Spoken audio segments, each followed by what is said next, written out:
Back is always stronger than set back എന്ന് പറയും. അത് യഥാർത്ഥത്തിൽ സംഭവിച്ചിട്ടുണ്ട്. നന്നായിട്ടുണ്ട്, സൂപ്പറായിട്ട്, അടിപൊളി.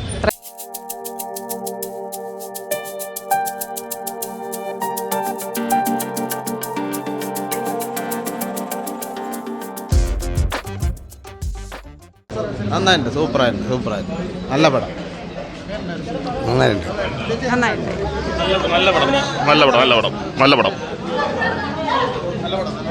ലാലേട്ടൻ്റെ അടിപൊളി തിരിച്ചു വരവ്. ജിത്തു ജോസഫ് മാജിക് അടിപൊളി.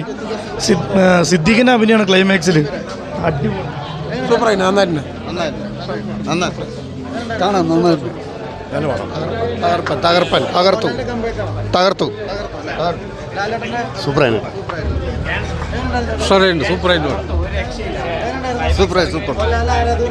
ഓ അടിപൊളി.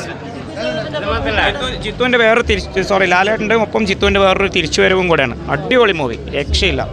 അടിപൊളി ട്വിസ്റ്റ് ഉണ്ട്. നല്ല രസമുള്ള മൂവി. ഇമോഷണൽ ഡ്രാമ പറയും. നമുക്ക് കോടതിയിൽ നടക്കുന്ന പലതും അറിയില്ല, പക്ഷേ ഈ സിനിമയിലൂടെ നമുക്കത് കാണിച്ചു തരുന്നുണ്ട്. വേറെ ലക്ഷം. അടിപൊളി മൂവി. പക്കാ ഫാമിലി മൂവി. പ്രേക്ഷകരോട് നിർബന്ധമായും കാണേണ്ട ഒരു സിനിമ തന്നെയാണ്. ഒഴിവാക്കേണ്ട സിനിമയല്ല, തിയേറ്ററിൽ ഇരുന്ന് കാണേണ്ട സിനിമയാണ്, OTT കാണേണ്ട സിനിമയല്ല. നിർബന്ധമായിട്ട് പെൺമക്കളുള്ള അമ്മി അച്ഛന്മാരും നിർബന്ധമായി കാണേണ്ട സിനിമയാണ്. നല്ല മെസ്സേജ് ഉണ്ട്, കൃത്യമായിട്ട് തന്നെ അത് അവതരിപ്പിച്ചിട്ടുമുണ്ട്. ബോറടിക്കിങ്ങോ ഒന്നുമില്ല. നല്ല രീതിയിൽ തന്നെ സിനിമ വന്നിട്ടുണ്ട്. എല്ലാതരം പ്രേക്ഷകർക്കും ആസ്വദിക്കാം. ഒരാൾ നെഗറ്റീവ് അറിയില്ല, എല്ലാവർക്കും ആസ്വദിക്കാൻ പറ്റും. ഗംഭീര തുടക്കമാണ്. നല്ല മൂവി, നല്ല അടിപൊളിയാണ്. കുറേ കാലത്തിന് ശേഷം ലാലേട്ടൻ്റെ നല്ലൊരു സീക്വൻസും ഉണ്ട്. പിന്നെ ആക്ടിങ് ഇപ്പോൾ കുറച്ചായിട്ട് ലാലേട്ടൻ്റെ കുറച്ച് പരാതികളുണ്ടായിരുന്നു കുറേ ആൾക്കാർക്ക്. അതൊക്കെ മാറിയിട്ടുണ്ട്. ജിത്തു ജോസഫിൽ നിന്ന് നമുക്ക് കിട്ടേണ്ട നല്ലൊരു ഇത്.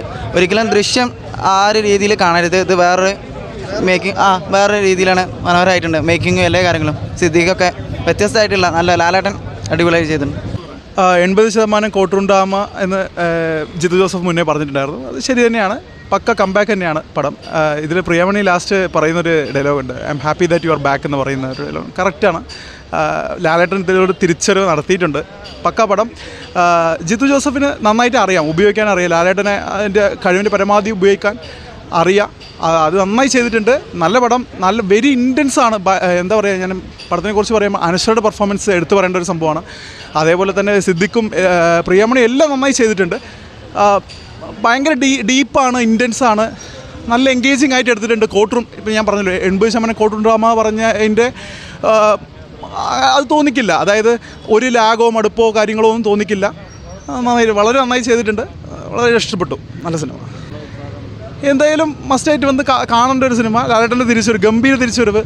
ഇത് കൂടുതൽ എന്താ പറയാനുള്ളത്, ഞാൻ ആസ് എ സോഷ്യൽ പക്കാ സോഷ്യൽ റിലവൻ്റ് ആയിട്ടുള്ള കാര്യമാണ്. ആൻഡ് പക്കാ തിരിച്ചുവരും. ഞാൻ ആസ് എ ലാലേട്ടൻ ഫാൻ, അതായത് ഒരു ആറാട്ടും മോൺസ്റ്ററും പോലത്തുള്ള ഒരു set back, comeback is always stronger than set back എന്ന് പറയും. അത് യഥാർത്ഥത്തിൽ സംഭവിച്ചിട്ടുണ്ട്. ഹാപ്പിയാണ്. അതെ, തീർച്ചയായിട്ടും. അതൊരു സംഭവമാണ്. അയാളുടെ ഉള്ളിലുള്ള ആക്ടർ ഒരിക്കലും മരിക്കില്ല. അതായത് അതെ, ജിത്തു ജോസഫ് ബ്രില്യൻ്റായി യൂസ് ചെയ്തിട്ടുണ്ട്. നെയിൽ ചെയ്തു ഈച്ച് ആൻഡ് എവറി മൊമെൻറ്റ്. നമുക്ക് എത്രയോ ക്ലാപ്പ് വർത്തി മൊമെൻറ്റ്സ് ഉണ്ടായിരുന്നു. ആളുകൾ ആഘോഷിക്കുവാണ് പടം. സെറ്റ് പടം. വളരെ ഇഷ്ടപ്പെട്ടു. ആസ് എ ഫാൻ സാറ്റിസ്ഫൈഡ് ആണ്. അതെ, അതായത് പടം അത്രയും ഡീപ്പാണ്.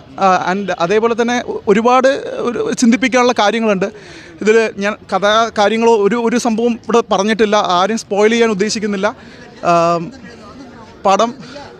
പടം കാണൂ, കണ്ട്. അതായത് ഞാൻ as A fan, as A normal audience അത്രയും ഹാപ്പിയാണ്. ലാലേട്ടൻ്റെ തിരിച്ചുവരവ് ഞാൻ അത്രയും ഹാപ്പിയാണ്. അത്രേ പറയാനുള്ളൂ. ലാലേട്ടൻ്റെ സൂപ്പർ, അടിപൊളി, നല്ല പടം. എല്ലാവർക്കും ഫാമിലിയോടെ കാണാൻ പറ്റിയ പടമാണ്. നന്നായിട്ടുണ്ട്, സൂപ്പറായിട്ട്, അടിപൊളി. അത്രേ പറയാനുള്ളൂ. ഓക്കെ, ശരി, താങ്ക് യു. സാർ അടിപൊളിയായിട്ടുണ്ട്. മോഹൻലാലിന് സാർ പടം